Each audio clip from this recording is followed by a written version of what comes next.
전하도록 하겠습니다. 자, 이 시간에 우리 말씀을 전하기 전에 우리 앞뒤 잡아보시고 우리 인사 한번 나누겠습니다. 사랑합니다. 축복합니다. 인사합시다. 아멘. 네, 오늘은 함께 예배할 때 오랜만에 오신 우리 권사님 가정 계시고 우리 예림이도 오랜만에 왔는데요. 우리 예림이가 이제 수시를 준비 중에 있고 대입을 준비 중에 있습니다. 여러분 기도해 주시고 오랜만에 왔는데 박수로 축복할까요? 예림이? 네. 그리고 우리 주광식 권사님, 우리 이문자 권사님 함께 예배하셨습니다. 축복합시다. 네, 요즘 독감이 아주 유행이죠. 감기 때문에 못 오시는 우리 가정들이 있는데요. 서로의 건강을 위해서 기도해 주시길 바랍니다. 자, 오늘 말씀의 제목을 읽습니다. 앞을 보시고 우리 큰 소리를 한번 읽습니다. 시작.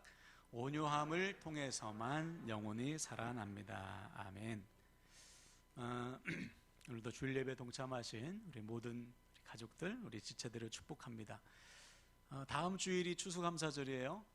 벌써 올해도 이제 마무리하는 두 달을 맞이하고 있는데 이번 한 주간은요, 여러분 주보의 소개도 있지만 지난 한 해를 돌아보면서 하나님의 은혜를 한번 묵상해 보세요. 그리고 감사의 제목을 한번 기록해 보세요. 이 기록하는 게 중요하죠. 잊지 않는, 감사를 잊지 않고 은혜를 잊지 않을 때 우리는 일생 동안 승리하는 삶을 살 수가 있습니다. 목사님, 감사한 일이 별로 없어요. 그렇잖아요. 믿음의 눈으로 보면 나에게 지금 주어진 모든 것이 감사입니다. 아멘이십니까? 네. 나를 사랑하시는 주님께서 지금 나에게 가장 좋은 것 주신 거예요. 그래서 이번 한 주간은 주를 향한 감사가 넘쳐나길 바랍니다. 그리고 오늘 예배 후에 우리 감사 공연 준비하죠. 이번에는 제가 우리 주진희 집사님 공연 준비 위원장으로 제가 임명했는데 남자 목장, 우리 여자 1, 2목장 여러분 준비하실 때도요, 준비하면서 은혜가 넘치길 바랍니다. 자, 오늘은 성령의 8번째 열매인 온유에 대해서 말씀을 나누겠어요. 자, 온유는 헬라어로 프라우테스라는 단어인데 이 단어의 뜻은 겸손함, 친절함입니다. 즉, 나 아닌 다른 사람을 대하는 태도에 있어서 친절하고 자신을 비천하게 낮추는 겸손함, 이게 바로 온유예요. 온유 첫 시간에 우리는 모세를 예로 들었습니다. 모세는 원래 온유한 사람이 아니었죠. 그가 왕자로서 왕궁에서 자랄 때는 자기 동족이 맞는 것을 보고 분에 못 이겨서 애굽 병사를 쳐서 죽일 정도로 온유하는 거리가 먼 사람이었는데 그 후로 40년이 지난 모세는 지면의 모든 사람보다 온유했다. 성경은 기록하고 있습니다.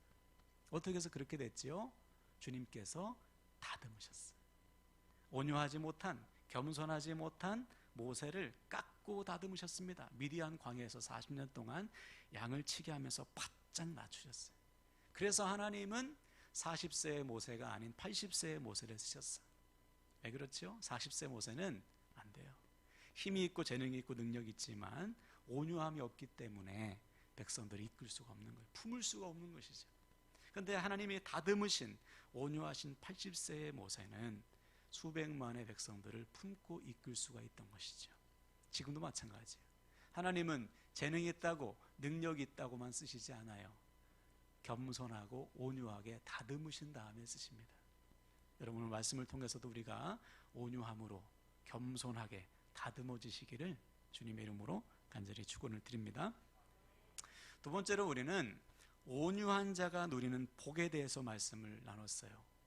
마태복음 5장 5절에서 주님은 온유한 자가 땅을 차지하게 될 거야 약속하셨죠. 세상과는 정반대입니다. 세상은 누가 땅 차지해요? 자기 이익을 포기하지 않은 사람, 그렇죠? 그러나 하나님 나라는 하나님을 위해서 기꺼이 자신의 권리를 포기하는 사람, 모세처럼 자기를 대적하는 사람도 품을 수 있는 온유한 사람이 땅을 차지한다. 여기서 말하는 땅은 무엇이었습니까? 첫째는 약속의 성취요, 둘째는 하나님 나라의 상급이요, 셋째는 선한 영향력이라고 했어요. 그래서 우리가 온유를 실천할 때 약속을 성취하고 하나님 나라의 상급을 누리고 선한 능력을 나타내는 것입니다.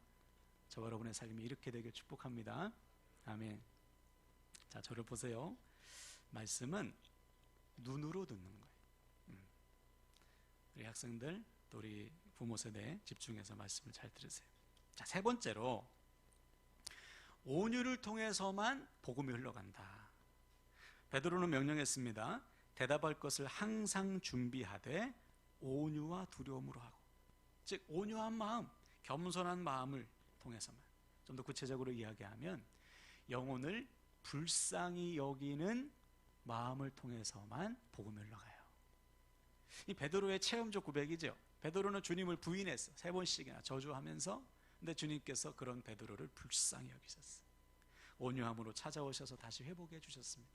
그래서 그 후로 베드로는 일생 동안 주님을 부인한 적이 없어요. 우리도 마찬가지지. 나를 불쌍히 여기셔서 찾아오신 주님, 그 주님의 온유하심을 우리가 기억할 때 우리도 내 곁에 있는 사람들을 온유함으로 품을 수가 있는 것입니다. 여러분, 온유함을 실천해서 복음의 통로로 쓰임 받으시기를 주님의 이름으로 축원을 드립니다. 아멘. 자, 오늘은 네 번째 원칙. 말씀을 전하기 전에 먼저 여러분에게 중요한 질문을 던지겠습니다. 여러분, 무엇을 위해서 사십니까? 삶의 목적이 뭐예요? 무엇을 위해서 공부하고 무엇을 위해서 땀 흘려 일하십니까? 주님께서는 우리에게 분명한 목적을 정해주셨는데, 세상 사람, 즉 하나님께 속하지 않은 사람과 우리가 살아가는 목적은 다르겠지요. 우리를 주님께서 구원하신 목적, 주님의 몸된 교회로 부르신 목적이 세상 사람과 좀 다르지 않겠어요? 우리가 그저 남들처럼 잘 먹고 잘 살기 위해서, 남들처럼 자신의 원하는 소원을 성취하기 위해서 주님을 믿겠습니까? 주님께서 그것을 위해서 십자가에 달리셨을까요? 그렇지 않아요. 주님은 우리에게 이렇게 말씀하셨습니다. 다 같이 마태복음 4장 19절 한번 읽어볼까요? 시작. 말씀하시되 나를 따라오라. 내가 너희를 사람을 낚는 어부가 되게 하리라 하시니. 아멘. 주님은 우리를 향해 나를 따라오라 그랬어요. 이제부터는 내가 너희로 사람을 낚는 어부가 되게 하리라. 무슨 말이에요? 지금까지 너희는 너희 자신을 위해서 물고기 잡았지? 그러나 이제부터는 사람을 낚는 어부, 즉 복음으로써 사람을 살리는, 영혼을 구원하는 삶을 살게 될 것이다. 이것을 주님께서 그렇게 하시겠다는 거예요. 언제? 주님을 따라올 때. 저와 여러분을 부르심도 마찬가지예요. 주님은 우리가 그저 세상 사람과 똑같은 삶을 살라고 십자가에 달리지 않으셨습니다. 우리를 주님의 몸된 교회로 부르신 목적은 그저 남들과 똑같은 삶을 살라고 우리를 부르시지 않았어요. 분명한 목적을 위해서 부르셨습니다. 뭐예요? 영혼 구원이에요. 너를 통해 내가 또 다른 누군가를 살릴 거야. 내가 너로 사람을 낚는 어부가 되게 할 거야. 그러니 너는 나를 믿고 따라오기만 해라. 참 중요한 말씀입니다. 그래서 바울은 교회를 향해 그 유명한 명령을 하잖아요. 잘 들어보세요. 고린도전서 10장 31절.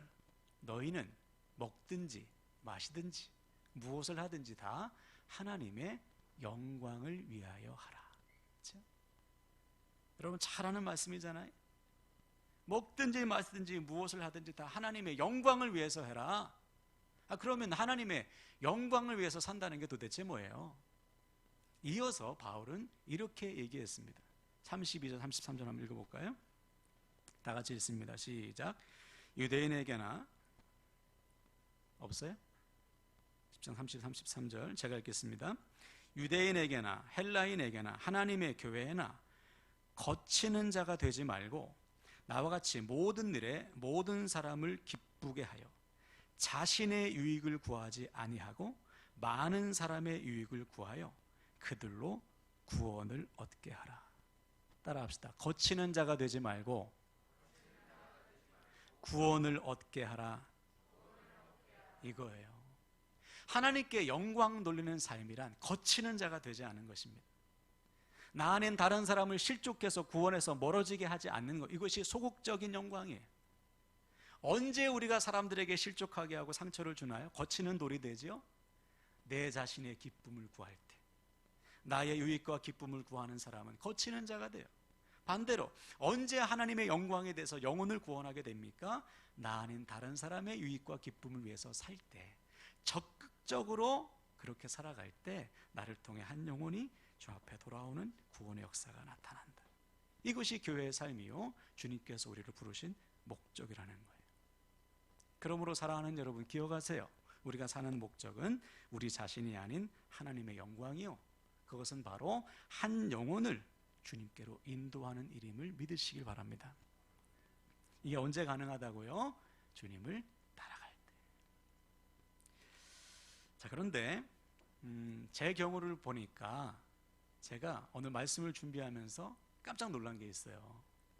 저는 어렸을 때부터 우리 청년들, 대학교, 내가 하나님의 길을 가야지, 주의 종이 돼야지, 이 결심을 하기 전에 교회를 떠난 적이 없습니다. 근데 곰곰이 생각해 보니까 전도한 적이 없는 거예요. 친구들한테 야, 교회 가보자 이렇게 말한 적이 없어요. 생각해 보니까 우리 찬이 오늘 친구들 전도했잖아요. 준석이도 열심히 전도하더라고요. 내가 정말 주님을 믿고 있어, 내가 주님을 사랑해, 그러면 하다못해 맛집도 소개하는데 친구들에게 야, 예수 믿자, 우리 교회 한번 가보자, 이렇게 말한 적이 전 없다니까요. 떠난 적도 없는데 교회를, 예배를 빠진 적도 없고. 왜 그럴까 생각해 봤더니 주님을 믿기는 믿는데 주님을 따라가지는 않는 거예요. 주님을 분명히 믿어요. 열심도 있고 열정도 있는데 주님을 따라가는 믿음이 아닌 거예요. 내 열심, 내가 생각하는 믿음으로 주님을 믿고 있었던 것이죠. 그러니까 사람들에게 주님을 믿어보라 전도해 본 적도 없는 거예요. 주님은 끊임없이 나에게 말씀하시는데 내가 못 듣기 때문에. 자, 그러다가 아주 평범한 말씀, 그때가 대학교 4학년 때인데 익숙한 말씀을 읽는데 그 말씀이 예전에는 그냥 성경에 기록된 문자였어요. 근데 그날은 다른 사람이 아닌 나에게 말씀하시는 하나님의 음성으로 들리는 거예요. 여러분도 잘 아시는 말씀, 마태복음 28장 19절 20절. 너희는 가서 모든 족속으로 제자를 삼아 아버지와 아들과 성령의 이름으로 세례를 베풀고 내가 너희에게 분부한 모든 것을 가르쳐 지키게 하라. 볼지어다 내가 세상 끝날까지 너희와 항상 함께 있으리라. 얼마나 유명한 말씀이에요. 제가 그동안 얼마나 많이 들었겠어요. 적어도 몇 번은 들었겠죠. 목사님께서 많이 설교하셨을 테니까. 근데 그날은 거기 한 대여섯 명이 있었는데 나를 콕 집어서 나에게 하시는 말씀으로 들리는 거예요. 큰 소리로 글자가 막 이만하게 보이는 거예요. 제가 어떻게 했겠어요? 그 즉시 밖으로 그 모임을 끝내고 뛰쳐나가 그때부터 전도하기 시작한 거예요. 사람들에게 복음을 전하고 하루에 한 명이라도 그때 제가 알겠어요. 복음에 대해서, 성경의 진리에 대해서 뭘 알겠어요. 그런데 예수 믿으라고, 예수 믿고 구원 받으시라고 복음을 전했어요. 심지어는 데이트하기 전에 아내와 함께 전도부터 하고 데이트를 할 정도로 내 안에서 주님께서 끊임없이 말씀하시는 거예요. 복음을 전하라. 그러니까 지금까지 제가 노방전도를 하고 있는 거예요. 이것은 제 열심으로 한 것이 아니고 제 안에서 주님께서 말씀하시기 때문에, 주님께서 이끄시기 때문에 저는 따라만 가는 거예요. 여러분, 신앙이란 이런 것입니다. 믿음이란 주님을 따라가는 거예요. 그래서 주님은 오늘 우리에게 말씀하시는데요, 우리가 주님을 따르는 삶, 영혼을 구원하는 삶에 있어서 가장 중요한 게 무엇인가? 주님 따라가는 거예요. 네. 믿음의 삶은 내가 정해놓고 내 길을 가는 것이 아니죠. 주님 따라가는 거예요. 여러분의 삶도 마찬가지예요. 주님 따라갈 때 우리가 지치지 않게 되는 것이죠. 그래서 주님은 오늘 우리에게 아주 중요한 말씀을 선포하고 계십니다. 28절 볼까요? 수고하고 무거운 짐진 자들아 다 나에게 오라. 내가 너희를 쉬게 하리라. 그렇죠? 주님은 우리를 향해 수고하고 무거운 짐 다 주님께 갖고 오라 말씀하십니다. 여기서 수고라는 단어는 프라운테스, 코피온테스라는 단어인데, 이 코피온테스라는 뜻은 지속적으로 지치고 낙심한 마음이에요. 쉽게 표현해서 해도 안 되는 거예요. 이게 너무나 힘든 거예요. 도저히 소망이 없는 마음의 상태, 낙담한 상태. 짐이라는 것은 짐이에요. 짐, 세상의 모든 짐. 근데 오늘 본문에서는 크게 두 가지입니다. 죄의 짐과 율법의 짐이에요. 무슨 말이냐? 이 당시 예수님의 말씀을 듣고 있는 사람들은 이 죄의 문제 해결하기 위해서 율법의 짐을 잔뜩 지고 살았어. 근데 이게 안 돼. 613가지나 되는 율법을 깨알같이 지키는 것도 불가능할 뿐더러 지킨다고 해서 구원받은 믿음이 안 생기는 거예요. 불가능한 것을 계속 짊어지고 사는 거예요. 주님께서 보실 때 얼마나 안타깝습니까? 그래서 주님께서 그것 가지고는 안 돼. 나에게 갖고 와. 내가 너에게 진짜 쉼, 하늘의 평안을 줄 거야. 어떻게? 29절을 보세요. 나는 마음이 온유하고 겸손하니 나의 멍에를 메고 내게 배우라. 그리하면 너희 마음이 쉼을 얻으리니. 한번 따라할까요? 나의 멍에를 메고 내게 배우라. 멍에 바꾸라는 거예요. 야, 너희들이 지금 지고 있는 율법의 멍에 갖고는 안 돼.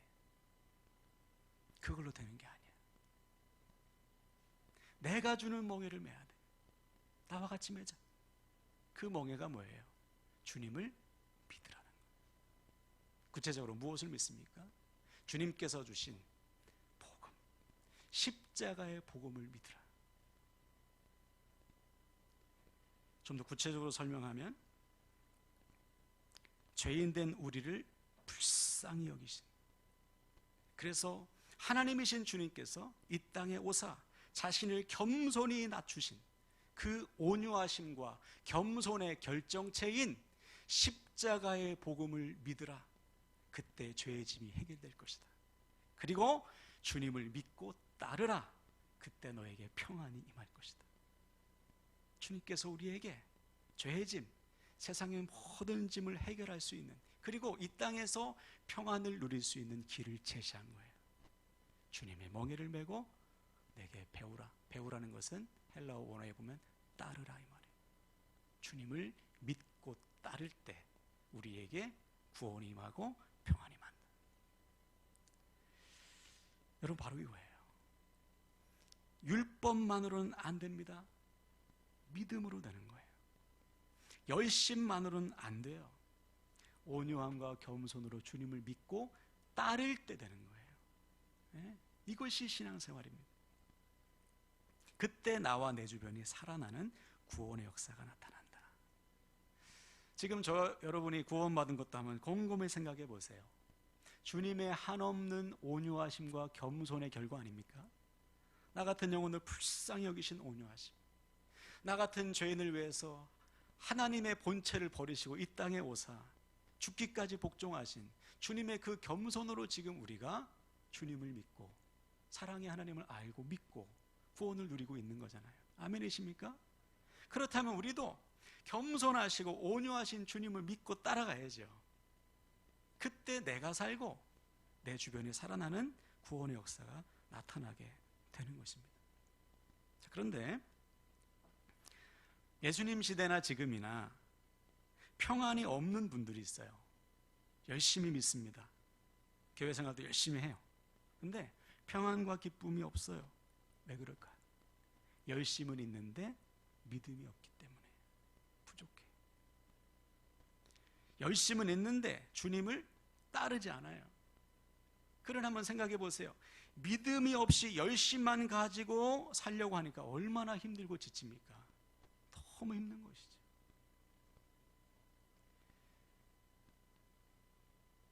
그래서 주님 명령하는 거예요. 야, 그거 갖고 안 돼. 나의 멍에를 메야 돼. 믿어야 돼. 그리고 나를 따라와야 돼. 그래야 구원과 평안이 임해.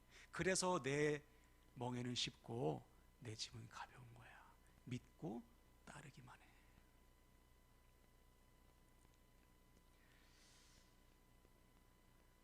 물론 신앙의 열심과 열정은 너무 중요합니다. 이게 빠지면 우리 믿음이 자랄 수 없죠. 그러나 그것이 내 열심이고 내 율법이 될 때 신앙생활이 짐이 되는 거예요. 여러분, 저와 여러분의 믿음 생활, 신앙생활은 기쁨이 되길 바랍니다. 평안을 누렸으면 좋겠어요. 언제? 믿을 때. 언제요? 따를 때. 이걸 또 다른 사람에게 적용이 돼야 됩니다. 내가 그래야 되고 다른 사람이 적용이 돼야 되는데, 여러분 즐겨 보시는 프로그램 중에 저희 집은 금요일마다 그 오은영 박사 나오는 금쪽 같은 내 새끼 봐요. 가정예배 먼저 마치고 가족 모두 볼 때가 종종 있어요. 그날도 우리 자녀들과 보는데 자녀가 6명인 집이었습니다. 봤어요? 네, 우리 승우 봤구나. 근데 그 집에는 온갖 규칙들이 다 있어요. 통금 시간, 애들은 뭐 5시, 좀 그래 7시. 남자애들은 아침마다 소변 검사해. 니코틴 그 패치를 가지고 담배 펴 안 펴. 오은영 박사의 말대로 감옥 같은 집이었어요. 이 규칙에서 조금만 어긋나도 불효령이 떨어지고 막 징계가 들어가는 거예요. 그러니까 자녀들을 조금도 믿지 않는 것이. 그러니까 자기가 정해놓은 딱 규칙 안에서 자녀들을 양육하는 거예요. 물론 같은 부모로서 이해는 돼요. 아, 저렇게까지밖에 할 수밖에 없는 상황이었구나. 그러나 자녀를 키워본 부모로서 그런 규칙과 징계로는 자녀들이 전혀 변화되지 않습니다. 절대로 안 변해요. 부모 속만 터지지. 거기에 뭐가 첨가돼야 돼요? 온유와 겸손이 들어가야 돼요. 자녀를 불쌍히 여기는 온유와 주님처럼 자신을 비천하게 낮추는 거예요. 십자가에서 죽어야 돼요. 부모가 나는 없어 그랬지. 내 자아를 죽이고 겸손히 낮추어져서 섬기고 사랑할 때 내가 아닌 내 안에서 역사하시는 주님께서 우리 자녀들, 내 곁에 있는 사람들을 바꿔주시는 거예요. 주님을 보게 되는 것이죠. 내가 온유와 겸손의 멍에를 맬 때. 목회도 그렇습니다. 제가 종종 이런 말씀 드리잖아요. 제가 만약에 여러분 각자에게 맨날 규칙을 정해줘요. 매일 숙제 내고 매일 검사해. 그런다고 여러분의 믿음이 자라실까요? 안 자라요. 다 지치고 힘들어서 나가 떨어졌을 거예요. 안 돼요. 제가 전도사 때 저희 담임 목사님이 1년 내내 특별 새벽 기도회 하신 적이 있어요. 원래는 처음에는 40일인가 한 20일인가 짧았어요. 40일 안 됐던 것 같아요. 근데 그 당시에 이 담임 목사님이 교회 중직자들과 사이가 안 좋았어요. 특별 기도를 했는데 중직자가 안 나왔네? 또 하는 거예요. 언제까지? 나올 때까지. 그래서 1년 내내 했어요. 나왔을까요? 중직자들이 한 사람도 안 나왔어요. 결국 교회가 쪼개졌어요. 담임 목사님은 쫓겨났어요. 율법적인 가르침 갖고는 안 돼. 온유와 겸손. 주님을 따를 때 내가 아니고 주님이 하시는 거예요. 그러면 사랑하는 여러분, 주님을 그냥 믿고 따르시길 바랍니다.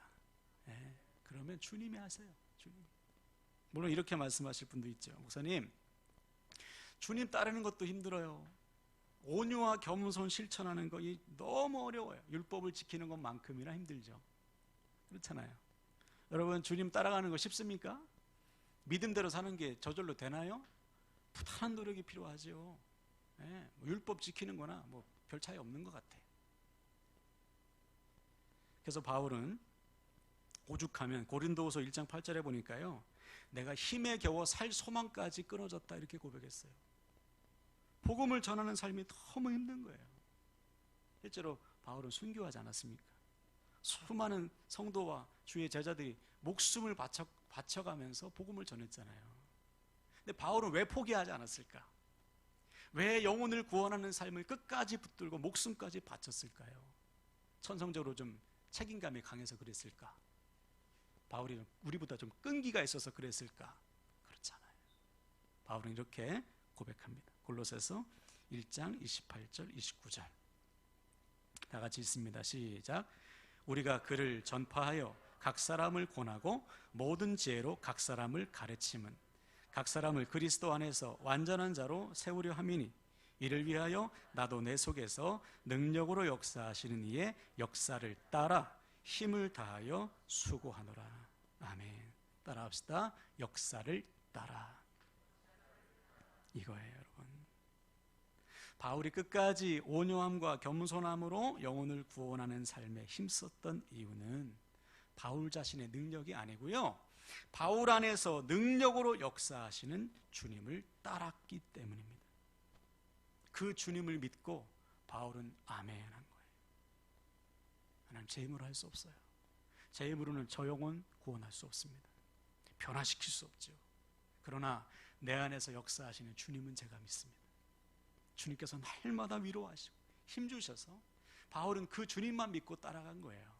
그 결과 바울을 통해 수많은 나라와 민족이 주님께 돌아오게 되었습니다. 할렐루야. 우리 인생도 마찬가지죠. 우리 힘으로는 온유함과 겸손함 실천할 수 없어요. 우리 능력으로는 한 사람도 변화시킬 능력이 우리에게는 없어요. 그러나 내 속에서 역사하시는 주님은 얼마든지 가능합니다. 할렐루야. 그 주님을 믿고 가는 것이죠. 그 주님을 믿고 복음을 전하고 그 주님을 믿고 섬기고 그 주님을 믿고 순종하는 것. 그때 우리를 통해 우리 곁에 있는 사람들이 내 안에 살아 역사하시는 온유하시고 겸손하신 주님을 만나 변화되고 살아나는 거예요. 그럼 사랑하는 여러분, 이 시간 말씀을 마치는데요, 오늘부터 주님의 명령을 따라 주님의 멍에를 메고 온유함과 겸손함 실천하시길 축복합니다. 율법만으로는 안 됩니다. 믿음으로 되는 거예요. 우리의 힘과 열심만으로는 안 되고 내 안에 역사하시는 주님을 따라갈 때 되는 것입니다. 그래서 우리도 바울처럼 매일 매순간 내 안에서 능력으로 역사하시는 주님을 따라 주님의 온유하심과 겸손을 실천하셔서 우리 주변의 수많은 사람들이 우리를 통해 온유하시고 겸손하신 주님을 만나 변화되고 살아나는 역사가 가득하게 되시기를 주님의 이름으로 간절히 축원을 드립니다. 아멘, 아멘.